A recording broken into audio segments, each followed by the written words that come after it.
नमस्कार दर्शकों, हमारे कार्यक्रम किस्मत सवारी में आपका स्वागत है और मैं हूं कंचन। हमारे साथ स्टूडियो में मौजूद है भारत के सुप्रसिद्ध ज्योतिषाचार्य आनंद जी। आनंद जी, आपका बहुत बहुत स्वागत है। नमस्कार कंचन जी। नमस्कार दर्शकों जी। दर्शकों, हमारे कार्यक्रम सिर्फ आपके लिए है। हम ठीक उसी समय पे आपके लिए फिर से हाजिर हो गए हैं आपकी समस्याओं के समाधान के लिए। आपको बस हमें इस नंबर पे कॉल करना है, जो नंबर हमारी टीवी स्क्रीन पे फ्लैश हो रहा है। आप हमें इस नंबर पे कॉल करें और डायरेक्ट आनंद जी से बात करें और अपनी समस्या का समाधान जानिए। दर्शकों, आपकी जो भी परेशानी हो, चाहे परेशानी छोटी हो या बड़ी, जो भी परेशानी हो, अगर आप विदेश जाने की सोच रहे हैं, अगर आपके बिजनेस में आपका बिजनेस अच्छे से नहीं चल पा रहा है, या फिर आपकी शादी नहीं हो पा रही है, जो भी परेशानी हो, आप बस हमें इस नंबर पे कॉल करें, जो नंबर हमारी टीवी स्क्रीन पे फ्लैश हो रहा है, और आप आनंद जी से अपनी समस्याएं बताएं और जानिए अपनी समस्या का समाधान। आनंद जी हमारे साथ यहाँ पे मौजूद हैं अपनी समस्याओं का समाधान बताने के लिए। जी आनंद जी, आप अपनी जो कल चर्चा को विराम दिया था, उसी चर्चा को हम आगे बढ़ाते हैं कि मेष राशि पे मंगल का क्या प्रभाव पड़ सकता है। देखिए कंचन जी, कल हमने जैसे कि चर्चा करी थी कि मेष राशि के 2.25 नक्षत्र होते हैं, जिसे हमने आपको दर्शकों को कल बताया था कि केतु, शुक्र और सूर्य का। प्रथम नक्षत्र में जैसे हमने बताया कि यदि मंगल का नक्षत्र और केतु का उप नक्षत्र आ जाए या मंगल में केतु का नक्षत्र आ जाए, तो ऐसा व्यक्ति सीबीआई सीआईडी का बॉस बनता है। अब सीबीआई सीआईडी का चूंकि केतु का इंटेलिजेंस पावर अच्छा होता है, इस विषय पर हमने आपसे चर्चा करी थी। फिर सेकंड ये बताया था कि मंगल में यदि शुक्र का नक्षत्र आ जाए, तो शुक्र क्या है, व्यक्ति का मैनेजमेंट है। यानी क्या हुआ, ऐसा व्यक्ति बहुत बड़ा मैनेजमेंट का बहुत बड़ा अधिकारी बनेगा। अब मैनेजमेंट चाहे किसी भी चीज का हो सकता है, लेकिन मैनेजमेंट के शीर्ष पर पहुंचेगा। उसकी काम करने की शैली, उसकी व्यवस्थाएं बहुत शानदार रहेंगे। ऐसे व्यक्ति की तारीफ इतनी ज्यादा होंगी कि जिसकी कि आप कल्पना भी नहीं कर सकते। लेकिन ऐसा व्यक्ति दुबला पतला लंबा और बहुत एक्टिव बंदा होगा, लेकिन उसकी सुंदरता बहुत होगी, उसको इतनी खूबसूरती होगी, उसकी पर्सनालिटी इतनी अच्छी होगी कि जिसकी आप सोच भी नहीं सकते। तो मेष राशि वाले जिनके शुक्र अच्छा है, उनका चलने के स्टाइल, उनकी उठने बैठने के स्टाइल, उनकी लग्जरियस लाइफ, उनकी लग्जरियस सोच बहुत हाई लेवल की रहती है। अब आज हम बात करेंगे सूर्य के बारे में, क्योंकि मेष राशि का जो तीसरा नक्षत्र है वो है सूर्य का नक्षत्र। अब यहाँ सूर्य को 2 भागों में डिवाइडेड है। एक 3:20 का जो सूर्य है वो मेष राशि में पड़ेगा और 10 डिग्री का सूर्य वृषभ राशि में पड़ेगा। अब महत्वपूर्ण चीज है कि मेष राशि के सूर्य में सूर्य का रिजल्ट कुछ और रहेगा, और जो है आपकी वृषभ राशि में भी सूर्य का नक्षत्र पड़ेगा, लेकिन उसकी स्थिति कुछ और रहेगी। अब बात ये करते हैं कि मेष राशि में सूर्य की स्थिति क्या रहेगी। अब बात ये है कि मेष राशि का स्वामी कौन है, मंगल है। अब मंगल का आधार किसके नक्षत्र में, सूर्य के नक्षत्र में। मंगल काय का कारक है, पुलिस का कारक है। मंगल काय का कारक है, पुलिस से संबंधित कार्यों का कारक है। अब उसमें जब सूर्य पहुंच जाएगा तो क्या होगा, उसका बॉस बना देगा। बड़ी पोस्ट, ऐसी बड़ी पोस्ट दे देगा जिसका वो बॉस रहेगा। अब सवाल ये है कि जो अलग अलग मंगल जेल है, लेकिन जेल के साथ साथ जेल का कारक है, लेकिन जो सूर्य है उसका पावर है, तो क्या वो बॉस बन के व्यक्ति काम करेगा। लेकिन इतना बड़ा बॉस रहेगा कि जिसकी कल्पना भी आप नहीं कर सकते। लेकिन चूंकि सूर्य और मंगल का पावर दोनों, मंगल अग्नि तत्व ग्रह, सूर्य अग्नि तत्व ग्रह, आग और आग मिलके प्लस हो गया। तो क्या हुआ, इतना पावर आपके पास ज्यादा होता है कि आप उसकी कल्पना भी नहीं कर सकते। तो पावर का मिसयूज और पावर का पॉजिटिव, यदि सूर्य पॉजिटिव है तो आप क्या होगा, शीर्ष पे पहुंच जाएंगे। और सूर्य यदि नेगेटिव है तो दाऊद इब्राहिम का सरगना बन जाएंगे, क्योंकि उसमें राहु का उपनक्षत्र जुड़ेगा। लेकिन पावर तो वहां भी है ना, पावर नेगेटिव में या पावर पॉजिटिव में। जैसे कि हमने बार बार मंगल के बारे में बताया कि एक मंगल आपको पॉजिटिव एनर्जी देता है, दूसरा मंगल आपको नेगेटिव एनर्जी देता है। आप जैसे चोर, डाकू, गुंडे, बदमाश, इन सबके लिए भी तो मंगल है। यदि एक दृष्टि मंगल की पॉजिटिव है तो दूसरी नेगेटिव भी है। तो ऐसी कंडीशन में उसका यदि राहु से कनेक्टेड हो जाए मंगल, सूर्य और केतु, तो उसमें जो है उसकी क्षमताओं का आधार पूरा का पूरा परिवर्तन हो जाएगा। तो ये तो थी मेष राशि की बात कंचन जी। और इसी के साथ जो हमारी राशि, दूसरी राशि वृषभ राशि, उसमें क्या प्रभाव पड़ता है मंगल का। ठीक है, आज हम बात करेंगे, मेष राशि की कंप्लीट चर्चा हम कर चुके हैं। आज हम बात करेंगे वृषभ राशि की। अब वृषभ राशि का सबसे पहले कैरेक्टर्स की है कि वो है क्या। जैसे मेष का हमने आपको कैरेक्टर्स बार बार बताया, तो सबसे पहले हमें वृषभ राशि के कैरेक्टर्स पे जाना चाहिए कि वृषभ राशि चाहती क्या है, उसके गुणधर्म क्या है, उसकी सोच क्या है, उसकी क्वालिटी क्या है, उसका रहन सहन क्या है, उसका काम करने का आधार क्या है, उसके खाने पीने का आधार क्या है, उसका IQ का लेवल क्या है। ये सबसे पहले हमें हर व्यक्ति की, हर राशि के बारे में जानकारी होना चाहिए। जब हम उसकी गहराई में जाते हैं तो वृषभ का जो हम चिन्ह देखते हैं उसका जो है वो शिव जी का नाड़िया होता है। अब शिव जी का नाड़िया क्या होता है, वो भगवान शिव के बाहर बैठा रहता है, यानी क्या हुआ, सुरक्षा का कवच। ऐसी सुरक्षा का कवच जिसको तोड़ करके कोई भी नहीं जा सकता। शिव जी के सारा मैनेजमेंट कौन करता है, शिव जी का बाहर जो बैठे हुए नाड़िया। यदि आपने शिव मंदिर गए हो तो क्या करते हैं, भगवान शिव तक अपनी बात पहुंचाने के लिए उस नाड़ी के कान में हर व्यक्ति बोलना शुरू कर देता है कि हे नाड़ी भगवान, यहाँ है भगवान, मेरी ये इच्छा पूरी कर देना। आपने देखा होगा मंदिर के बाहर जो बेल जैसा चिन्ह बना रहता है वो शिव जी के नाड़ी का होता है। उसमें हम कान में क्या बोलते हैं, उनको कान में चुपचाप हम अपनी बात रख देते हैं कि जहाँ तक हमारा मैसेज भगवान शिव के पास पहुंच जाए। तो जो पूरी भगवान शिव की व्यवस्था करने वाला कौन है, वो वृषभ राशि है। वृषभ राशि का चिन्ह कौन, शिव जी का नाड़िया। अब ये किसका प्रतीक है, ये सुंदरता का प्रतीक है, ये प्रकृति का प्रतीक है, ये प्रकृति से तालमेल का प्रतीक है, प्रकृति से कदम मिलाने का प्रतीक है, प्रकृति से मैनेजमेंट का प्रतीक है। क्योंकि जहाँ शिव आते हैं, शिव प्रकृति है, शिव कोई स्थान नहीं, शिव कोई भगवान नहीं है, शिव कोई कुछ है नहीं। शिव मतलब ब्रह्मांड का अधिवक्ता, शिव मतलब ब्रह्मांड का नायक, शिव मतलब ब्रह्मांड का पावर पूरा, जो पूरे ब्रह्मांड का पावर क्षमता है, जिसके साथ पूरा जल तत्व, अग्नि तत्व, पृथ्वी तत्व, वायु तत्व, सारे तत्वों का समावेश हो, वो भगवान शिव है। जिसको पास उत्पन्न करने की क्षमता हो, जिसको पालन करने की क्षमता हो, जिसपे संहार करने की क्षमता हो, उसको डायमंड पावर कहते हैं। वो सिर्फ भगवान शिव के पास है। अब ये अलग चीज़ है कि जब भगवान शिव को प्रकृति का निर्माण करना होता है तो अपने शरीर के 2 टुकड़े करते हैं, और 2 टुकड़े करने के बाद, चूँकि कहानी वृषभ की चल रही, वृषभ का शिव से संबंध है और शिव के बारे में जो हम उससे मंगल से तालमेल करेंगे, इसलिए इसकी स्टोरी आपको बताना बहुत अत्यंत आवश्यक है कि ब्रह्मांड का अधिनायक मात्र एक ही होता है, वो होते हैं भगवान शिव, बाकी कोई अधिनायक नहीं होता है। ये अलग चीज़ है कि हम उसको अपनी अपनी शाखाओं से जोड़ने के लिए भगवान ने अलग अलग ब्रह्मा बना दिए, विष्णु बना दिए, सब बना दिए, लेकिन मुख्य अधिकर्ता जो है भगवान शिव है। अब शिव जी को जब प्रकृति का निर्माण करना होता है या शिव जी को प्रकृति से जुड़ना होता है तो क्या करते हैं, अपने शरीर के 2 टुकड़े करते हैं, और 2 टुकड़े कर करके एक शिव बनता है और एक पार्वती बनता है। यदि आपने कई जगह देखा होगा तो अर्धनागेश्वर के फोटो आपको देखने को मिलेंगे। तो अर्धनागेश्वर मतलब जिसमें आधे भगवान शिव है, आधे स्त्री है। तो क्या हुआ कि शिव और पार्वती के मिलन का जो है वो वृषभ राशि का मुख्य कारकत्व है। तो जब भगवान को सृष्टि का निर्माण करना होता है तो अपने शरीर के 2 टुकड़े करके प्रजनन क्रिया करके और सृजन करते हैं, सृष्टि का सृजन करते हैं। वहाँ से प्रकृति का प्रारंभ होता है, और प्रकृति का प्रारंभ होने के बाद फिर उनकी बहुत सारी, एक व्यक्ति की बहुत सारी ब्रांचें हो जाती है। तो व्यक्ति, भगवान शिव ने अपने अपनी ब्रांच के हिसाब से उन्हें ब्रह्मा बना दिया कि भैया तुम ये करोगे, तुम ये करोगे, तुम ऐसा करोगे, तुम कृष्ण बना दिया, राम बना दिया, अवतार ले लेकर के उन्होंने सारी क्रिया प्रतिक्रिया।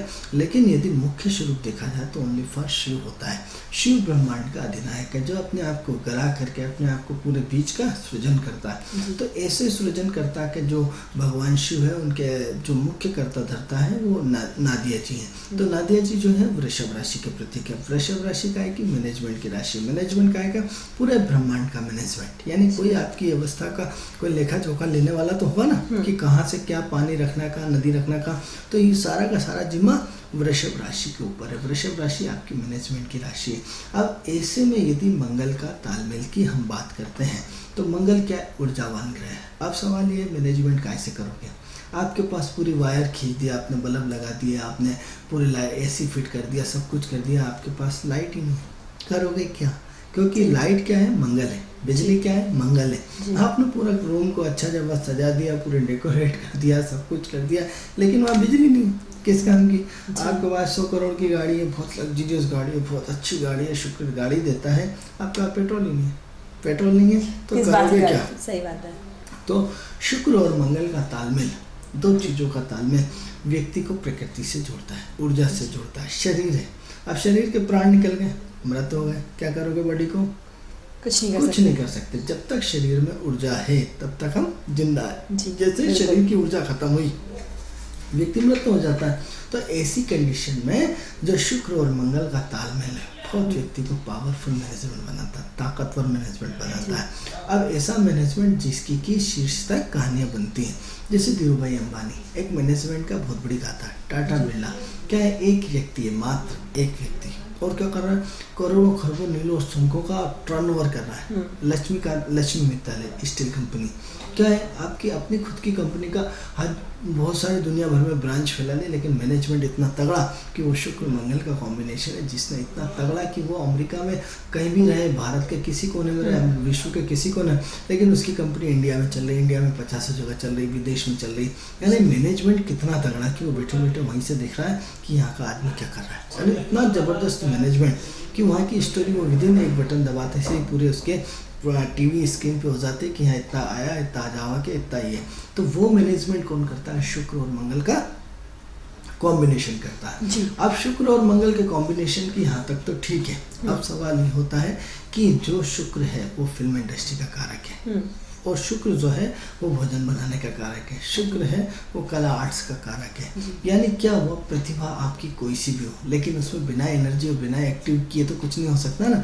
एक्टिविटी का, एनर्जी का फ्लो आपको कौन देता है, मंगल देता है। तो ऐसे में क्या होता है, जो मंगल आपका नेगेटिव था, जैसे हमने बताया कि मंगल कब नेगेटिव और कब पॉजिटिव, तो वृषभ जैसे मंगल मेष राशि में उद्दंड हो जाता है। क्यों उद्दंड हो जाता है, क्योंकि उसकी खुद की राशि है, क्योंकि उसका खुद का घर है, खुद का पावर है, खुद क्या है। तो क्या होता है, हम अपने घर में उद्दंड हो जाते हैं, कुछ मैं ये लाओ वो लाओ, लेकिन दूसरे घर में बड़े शरीफ होकर बैठ जाएंगे। जब वो चाय देगा तब चाय लेंगे, जब वो खाना दे, आप अपना ऑर्डर नहीं चला सकते, आप अपना वो नहीं कर सकते कंचन जी कि नहीं मुझे अभी चाहिए जी, और नहीं निकलो आप अपने घर से जाओ जाके।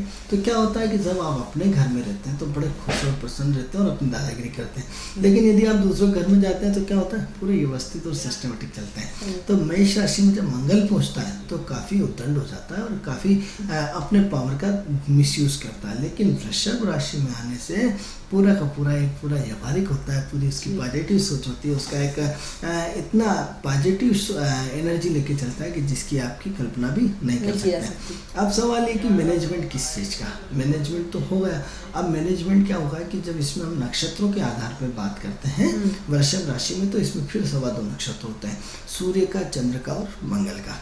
अब सूर्य के चंद्र नक्षत्र में कुछ और बात करता है, चंद्रमा के नक्षत्र में कुछ और बात करता है, मंगल के नक्षत्र में कुछ और बात करता है। लेकिन ये तो पक्का हो गया है कि ये जो बंदा है वो अपने मैनेजमेंट का तगड़ा मास्टरमाइंड है।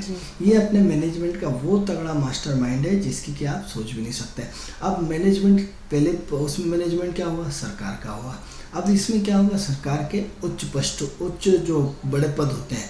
अब जैसे बड़े पद में भी बड़ा पद, अब यहाँ जैसे मंगल में सिर्फ हम पुलिस से जोड़ लेते हैं, अब यहाँ शुक्र में और भी बड़े पद हो सकते हैं। जितने भी शीर्ष जो बड़े बड़े कंपनियों के, जैसे आपके चाहे स्वास्थ्य विभाग का सीएमओ हो, चाहे स्वास्थ्य विभाग का हेड हो, या जितनी बड़ी बड़ी कंपनियों के जिससे बिजली विभाग का हेड हो, या जो बड़े बड़े जो हेड रहते हैं, उस हेड में जो प्रमुख रहते हैं सचिव लेवल के, वो सब वृषभ राशि में आते हैं। जैसे एक सरकार के पीए, मुख्यमंत्री के पीए, सेक्रेटरी, जैसे जो सेक्रेटरी होते हैं वो सब वृषभ राशि में मंगल के नक्षत्र में और सूर्य के कॉम्बिनेशन के कारण जो बनते हैं वो बड़े बड़े सेक्रेटरी बनते हैं।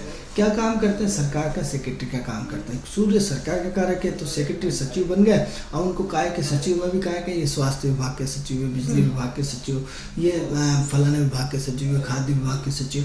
तो क्या होता है, वो इतने बड़े लेवल के सेक्रेटरी होते हैं कि उनका पूरा प्रदेश की जिम्मेदारी उन पर होती है। लेकिन क्या करते हैं, मैनेजमेंट करते हैं, पूरे विभागों को देखते हैं, हर जिले को देखते हैं, हर स्थिति को देखते हैं। अब ये तो प्रदेश की बात हो गई, तो अब पूरे इंडिया के तो सेक्रेटरी रहते होंगे, पूरे जहाँ जैसे आप दिल्ली जैसे शहर में के हिंदुस्तान के खाद्य विभाग के सचिव, या इनके ये सेक्रेटरी, या इनके ये सेक्रेटरी, तो ये तो प्रदेश लेवल के सेक्रेटरी अलग हो गए और इंडिया लेवल के सेक्रेटरी अलग हो गए, तो वो उनका पावर ज़्यादा बड़ा हुआ है। तो ये सब जो होते हैं बनते हैं वो वृषभ राशि के कारण बनते हैं। अब वृषभ राशि में भी उसमें सूर्य का नक्षत्र होने के कारण, यदि किसी कुंडली में वृषभ राशि यदि 10 डिग्री के अंदर की है तो ही ये सारी की सारी चीजें लागू हैं, और यदि 10 डिग्री से यदि बाहर की चली गई, यानी चंद्रमा के नक्षत्र में हो गया, तो क्या हुआ, व्यक्ति का मैनेजमेंट तो है, पावर में है, लेकिन डुलमुल पावर है। यानी क्या है कि उसका मैनेजमेंट इतना कमजोर हो जाता है, क्योंकि वृषभ राशि मैनेजमेंट के, लेकिन चंद्रमा डुलमुल ग्रह है, मतलब उसकी कोई स्टेटस नहीं है, कभी क्या सोचता है कभी क्या सोचता है। सूर्य पूरा काम दबाव के साथ पावर के साथ कराता है, लेकिन चंद्रमा पूरी पावर के साथ नहीं करना पाता है। तो उसमें क्या होता है, कंपनी तो आपने खोल ली, बड़े पद पे पहुंच गया, लेकिन आप पे पूरी उसका कमांड नहीं है। तो जब वृषभ राशि आएगी और वृषभ राशि में जो है चंद्रमा का नक्षत्र आएगा, तो यहाँ बहुत ध्यान देने लायक है। ये 10 डिग्री से लेकर के 23-20 तक की डिग्री के बीच में होता है दर्शकों। तो क्या होता है कि जब व्यक्ति इतनी बड़ी पोस्ट पे तो पहुंच गया, लेकिन मालूम पड़ा कि उसके किसी पे कमांड नहीं, कोई अधिकारी नहीं सुन रहा, उससे छोटे कोई सुन नहीं रहे, जब जिसकी मर्जी आ रही जा रहा, जबकि जिसकी मर्जी आ रही, तो वहाँ चंद्रमा आ जाता है। तो चंद्रमा क्या करता है, डिस्टर्ब कर देता है। चंद्रमा क्या करता है, पावरलेस होता है, पावर नहीं होता है। पावर दिखता जरूर है, लेकिन वो इतना सहज और सरल होता है कि उसको सब एडजस्ट, मतलब हाँ साहब ठीक ने बोला हुआ साहब ने, तो उतना गंभीरता से उस चीज़ को नहीं ले जाता है। तो पद प्राप्त करना अलग चीज़ है, पद को चला पाना अलग चीज़ है, और पद पे अपने पूरी कमांड होना अलग चीज़ है। तो सूर्य में वही वृषभ राशि का सूर्य जो है वो पूरा फुल कमांड रख के रखता है कि आदमी गर्दन से इधर नहीं कर सकता है, यानी आपकी बिल्कुल खड़के पीछे करके yes sir yes sir yes sir, और चंद्रमा ने हाँ साहब कर दूंगा, मतलब उन्हें कि ठीक है हो जाएगा, हाँ साहब हो जाएगा, मतलब एक वो गंभीरता से नहीं लेता। तो क्या होता है कि एक सूर्य जो है बिल्कुल कि उसकी हवा बिल्कुल टाइट किए, वो दूसरा चंद्रमा जो क्या है उन्हें कि हाँ सहज नेचर के हैं। आनंद जी, हमें चर्चा में विराम देना होगा, कोई दर्शक जुड़ना चाह रहे हैं हमसे। जी। हेलो हेलो हेलो, हाँ जी, कौन बोल रहे हैं? हेलो हेलो हेलो हेलो, हाँ जी, कौन बोल रहे हैं आप? जी, मैं अमित मोहन श्रीवास्तव बोल रहा हूँ। हाँ जी, कहाँ से बात कर रहे हैं आप? भोपाल से। भोपाल में किस जगह से? कोराट साइड से। हाँ जी, आपकी डेट ऑफ बर्थ क्या है? 25/12/70। 25/12/70। आपका समय क्या है? 7:55। 7:55 सुबह या शाम को? सुबह जी। 7:55 आजमगढ़। जी, जन्म स्थान कहाँ का है आपका? आजमगढ़ उत्तर प्रदेश। आजमगढ़ उत्तर प्रदेश। जी। आजमगढ़ किसके पास पड़ेगा? उत्तर प्रदेश। उत्तर प्रदेश का किस आजमगढ़ कहाँ पड़ेगा ये? नजदीकी शहर कोई उसका? आजमगढ़ पड़ेगा, ये अपने बनारस के आगे है। बनारस के आगे है।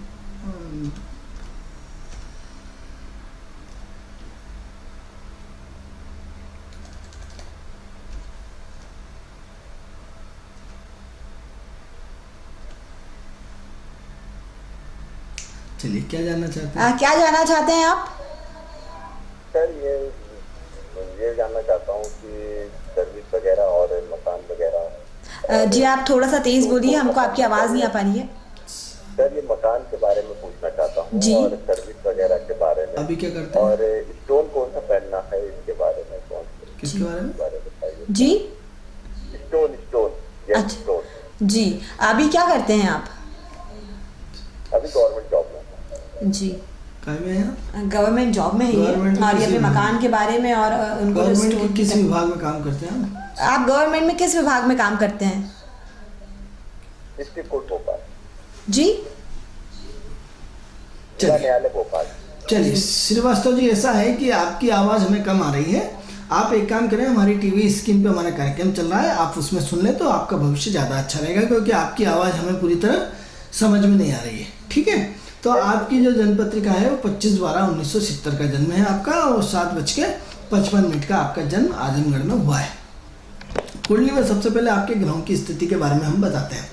धनु लग्न की आपकी पत्रिका है। धनु लग्न में आपका सूर्य और बुध लग्न में विराजमान है। तीसरे घर में आपका राहु बैठा है। पंचम घर में आपका शनि विराजमान है मेष राशि का, और जो है 9th हाउस में केतु सिंह राशि का विराजमान है। 11वें घर में चंद्र और शुक्र और मंगल विराजमान है। 12वें घर में आपका जो है गुरु विराजमान है। ये तो हमने आपकी ग्रह की स्थिति का वर्णन किया है। अब आगे बात करते हैं आपके प्रेडिक्शंस के बारे में।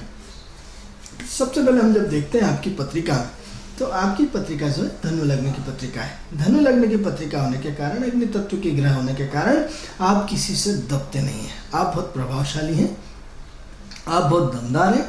हो सकता है आप किसी अच्छी पोस्ट पे हों, क्योंकि आपकी ऑफिस में सब लोग सम्मान करते हैं, आपका ऑफिस में अपना अच्छा वर्चस्व है, आपका ऑफिस में आपकी बोल्डनेस चलती है। जैसे कि हमने अभी सूर्य के बारे में बता रहे थे कि आप बहुत गंभीर हैं, बहुत प्रतिष्ठित हैं, बहुत आपका सम्मान होता है, बहुत आपकी इज्जत होती है, किसी